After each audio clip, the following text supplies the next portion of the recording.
저는 함안에 살고 있는 김종득입니다. 가족으로는 아내와 두 아들이 있으며 나름 열심히 살았다고 생각합니다. 그런데 우리 가정에 시련이 닥쳐온 것입니다. 아내가 2016년도에 유방암 판정을 받은 것입니다.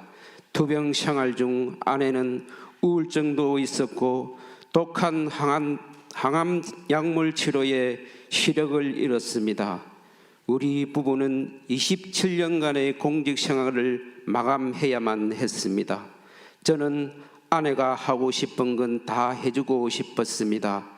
당시 아내는 절에 가는 걸 좋아했습니다. 주일마다 가고 싶은 절에 가서 기도를 드리곤 했습니다. 그런데 2018년 어느 날 교회를 가고 싶다고 하는 것입니다. 그래서 데려다 줄게 하고는 전명란 검사님의 도움으로 마산 재건교회에 오게 된 것입니다. 아내가 교회 예배만 갔다 오면 생기가 돌고 기뻐했습니다. 이후 주일마다 아내를 교회에 데려다 주고 거의 1시간 이상을 차 안에서 혹은 교회 주변에서 시간을 보냈고 가끔은 목사님의 설교 말씀을 들은 적도 있었습니다. 주변 사람들이 저에게 권유를 많이 했는데도 그때마다 시원하게 답을 하지 못했습니다. 저는 종교에 대한 아무런 관심도 없었습니다. 목사님을 비롯한 성도님들이 저를 위해 얼마나 기도를 드렸는지 제 마음이 바뀌고 있었던 것입니다.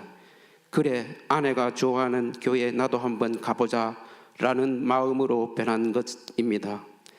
송영섭 목사님의 말씀 중 단 한 사람도 교회 마당만 밟고 가는 자가 없게 도와주시옵소서라는 그 기도, 예수님의 부르심인 줄 몰랐습니다.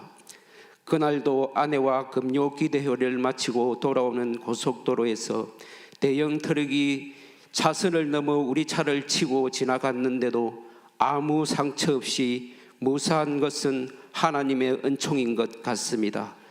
저에게 하나님은 없는 줄 알았습니다. 그러나 하나님은 저를 애타게 기다리고 계신 것이었습니다. 지금까지 살아온 모든 것들이 다 하나님의 계획이었고 하나님의 크신 은혜라 생각합니다. 하나님은 저희 곁에 항상 계셨는데 제가 외면했던 것을 깊이 깨닫고 뉘우치게 되었습니다. 이제 저는 감사하고 기뻐하며 저의 마음을 오직 하나님께로 향하여 살겠습니다.